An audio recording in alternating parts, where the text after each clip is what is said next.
Hi, this is Thomas. In this video, I want to talk a little bit about Carl Jung and the concept of the types and how 16 types came to be known.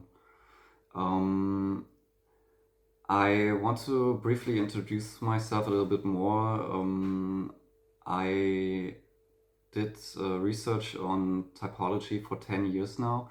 The way I discovered typology in general is through several different personality tests, which back then always came out the same, which I thought was rather fascinating, considering that I had no prior knowledge about the subject. I did not mention it in the first video, but I just want to mention that I categorize as a type called analytic in socionics, which is the main theory I'm following. And in other systems, that would probably be INTP. In general, I'm not too focused on one typology system in itself. I honestly don't care what the names of these theories are, as long as the information that they are providing is interesting or correct, and I want to basically do my own research to improve these systems, and but I don't really feel any sort of strong urge to push any kind of theory towards the public or so. One thing I addressed in the first video I did, which I think is very important, is that Carl Jung, in his book Psychological Types, which is the basis for all of these personality type theories and structures, in his book he only really proposed 8 types, which I think not a lot of people really know about. He essentially proposed 8 cognitive functions, and he describes them in depth, and I think the cognitive functions themselves are probably the most interesting aspect of the whole theory, but they are not very much discussed. The other concepts that he introduced are the 4 dichotomies, which I want to briefly go through in this video because I think there's some important elements that need to be addressed. In regards to Carl Jung, I don't really consider myself a follower of his ideas. I find them very interesting, but also extremely esoteric, which in a certain sense appeals to me, but I would consider myself quite empirical. I look at a lot of objective data, and I'm kind of not totally in on his theories in itself. There's an interesting aspect that I've realized over the years, which has been addressed by some people, interestingly too, in online forums that I frequent, in the sense that my speculation is that Carl Jung did not really categorize the 16 types or 8 types. He might have actually only described one type. I want to explain why. I think many of the theories that Carl Jung proposes are very esoteric. He speaks about the collective unconscious, persona, shadow, anima, animus. And I think what people need to realize is that the people who are interested in this sort of esoteric knowledge already have a certain bent in their mind that draws them to this sort of information. And it might be that Carl Jung did not really categorize or identify 8 types, but really just made subtypes of 1 or 2 single types. And there's obviously no proof to the theory or even the theory of Carl Jung itself, because it's probably pretty impossible to apply empiricism to psychology unless you do a lot of studies. But I don't really mind that. I think theories in itself can provide some valuable information, but in my opinion, it could be actually that the whole concept of personality types is already based on a flawed assumption. And I want to stress that I actually do not like the word personality for the theory because I obviously cannot talk with Carl Jung anymore, but the way I see it, he might have seen type as a very abstract kind of concept, which I agree with, that is totally disconnected from personality, in my opinion.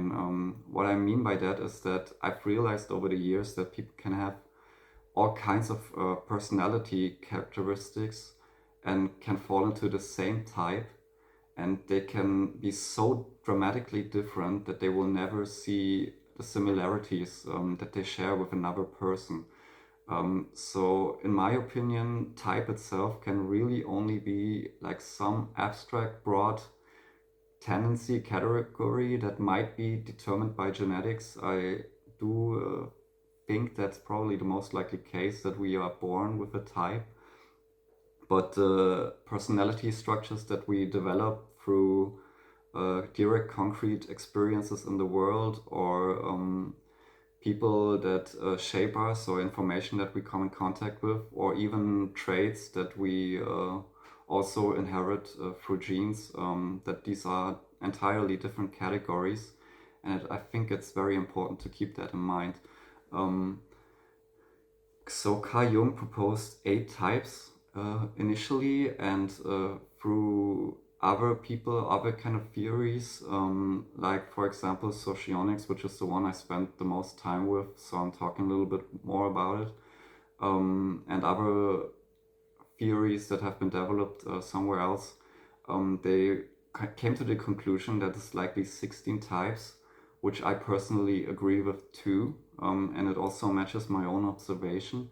But then again, I also think that they might not be defined in a correct way. And I think that in the future, there needs to be a lot of effort to actually work more on the definitions to make them uh, more in line with empirical observations, I guess. Another aspect that I want to like briefly mention now is the 4 dichotomy that Jung proposed, which are frequently tested for in personality tests, I guess. In chapter 10 of his book Psychological Types, he proposed 4 dichotomies. One is called introversion, extroversion, which is actually the one that the scientific community somewhat adapted in the model of the Big Five, which is the prominent scientific model today. Um, in a sense, I find it interesting to think about it, because when you look at the types itself, it essentially means that people fall into one category or the other in a very clear-cut way. So either you are introverted or extroverted. And what I've been realizing over the years is that it's likely that it's more a trait kind of structure. You can understand it in the sense of the way how broad introversion, for example, can be. You have schizoid loners who spend most of the time in their home doing nothing, interacting with no one, basically at most discussing things online. And you also, like, this is obviously a very strong example of an introvert, but you also have introverts who cannot spend time alone. This is an interesting concept. I think it's especially more prominent among people who have more accentuated emotionality, who do not like the idea of spending large times in their day or in their life alone by themselves, who need someone around them, even if it's just to be physically there. And I think these 2 categories are already so different from each other. And if you both describe them as introverts, it would already be difficult to explain why. It's just a concept that I want people to be aware about. And So another observation that I've made, the next dichotomy, which is called intuition and sensing, which essentially boils down to introverts being abstract kind of thinkers who don't really pay attention too much to reality, and sensing types being these physically present people who are aware of everything that's going around them and make decisions based on what they see and feel, what they can touch, smell, basically um, process with their senses. And I also need to address that I don't think that's reflecting reality that much. Um, I think even among intuition or intuitive types, there can be such a vast difference because the way the dichotomies work, it would make you think that sensing types are essentially conservative people and intuitives are open minded about every kind of idea. And I don't think that's the case. I think people can be conservative too, and sensing types can actually be quite progressive. It depends on, seems to depends on various traits. Um, and intuition might have certain pathways that are different from person to person. Like for some person, it might lead to developed imagination, and for others, it might lead to pronounced capabilities for strategic thinking, for example, which you can apply in very concrete fields too. Like you can build concrete things using a lot of strategic planning that it's necessary. And I think there's way broader categories here that need to be addressed in the future too, because they aren't at all at the moment. The third dichotomy that Jung proposed is feeling and thinking, which are called logic and ethics in other typology systems, like in socionics that I'm studying. Essentially, what it boils down to is a bit primitive, in my opinion, because that essentially means logical people make decisions based on impersonal information, data,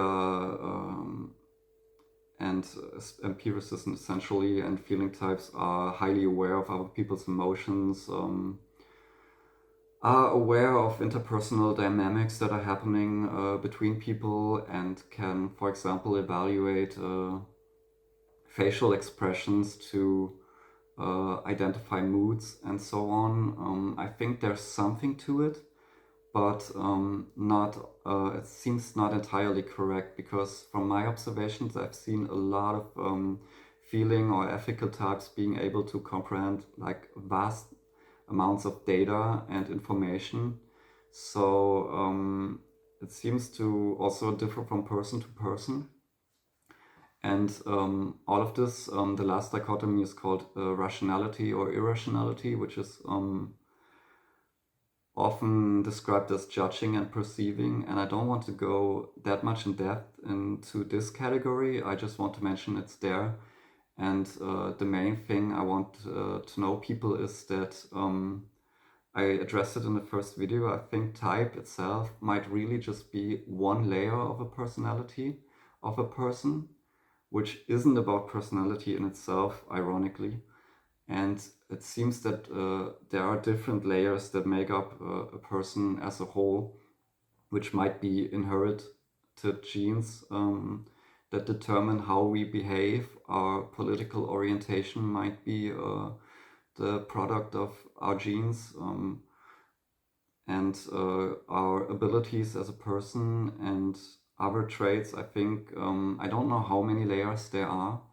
I guess that's in some sense an exciting part about the human mind, because the brain is quite complex, has many areas responsible for many different things. And if typology can acknowledge that it's really just one layer that should be taken with careful consideration regarding the information it can process, then I think that would already be an improvement in itself. In later videos, I want to talk a little bit about a function called introverted intuition, um, which I think has a very big impact on our society as a whole, or interconnected world that we currently live in. And I think one big improvement that could be made about typology is that the functions need to be described in a much better way, more precise, without contradicting itself with other functions. And if that can be managed over the course of the next decades, I think there could be improvements that could lead to a better acceptance among typology in the scientific community. I'm not sure if typology can do this, but I don't mind if people will dissect it and hold it to a lot of criticism. I think that's important. I think what you can see in the public and over the internet is just a lot of acceptance for information that isn't really correct or false, and I think in itself that does a lot more harm than good. So yeah, that's what I wanted to address in this video, and I see you guys on the next one.